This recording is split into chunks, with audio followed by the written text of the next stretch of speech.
Hello, this is Erin from Morehouse Farm with our next knitting tip, which is how to join the work to knit in the round. I've got my stitches transferred onto 4 needles, or I can cast them onto those 4 needles, whichever I prefer. And then I've got my 5th needle here, which is ready to go as my working needle. Now before I do anything, I want to make sure that my work is lined up in the same direction. So this is the cast on edge of whatever work I've got. Should be lined up facing me so that I make sure it's not twisted. If it is twisted, I'm going to end up with a Mobius as I join my work, and that's not really what I'm after. So I'm going to bring the 2 needles together that have the ends of the work. I'm going to position my yarn to the back because I'm going to knit.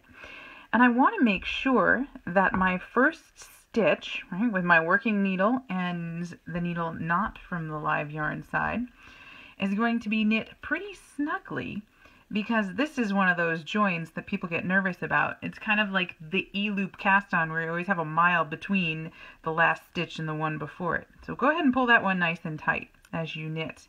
And then you can move on to the rest of the pattern. Now, one of the questions people always have for me is, how do you knit with 5 needles at a time? But you'll notice I'm only knitting with 2 needles. The rest are just holding my stitches.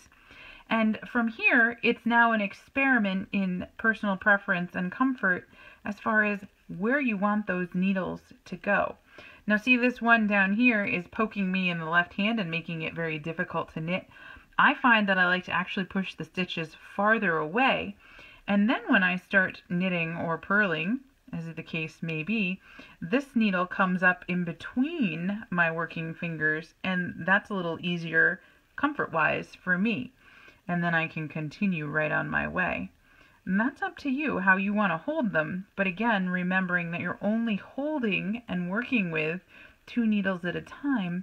The rest are just holding the stitches for you so that you can work one side at a time of this little square. And we're only using these needles instead of a circular needle because the work is too small. And if you have larger hands like I do, I always find that the shaft on sometimes even the 16-inch circulars, let alone the 9s, are never comfortable to hold. I'd rather be holding a double-pointed. Now this new working needle was the one that just had our stitches on it, and since we transferred all of them as we worked them to the working needle, this becomes our new working needle.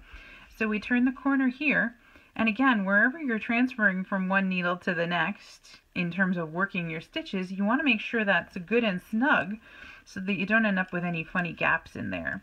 And that's something that comes with lots of practice. Right? The more you do, the better you get at it. Kind of like driving a stick shift. If you learn on a stick, you don't know any different. You don't think it's hard. But if you learned on an automatic, boy, it takes a lot to think about. And no, I'm not just showing my age. That's kind of a perk of being a farm kid. Just like learning to knit with double-pointed needles early on has definitely made it a whole lot easier. So keep practicing, don't give up, and I'm glad you're with us for this challenge. I look forward to seeing you on the next steps. Happy knitting from Morehouse Farm.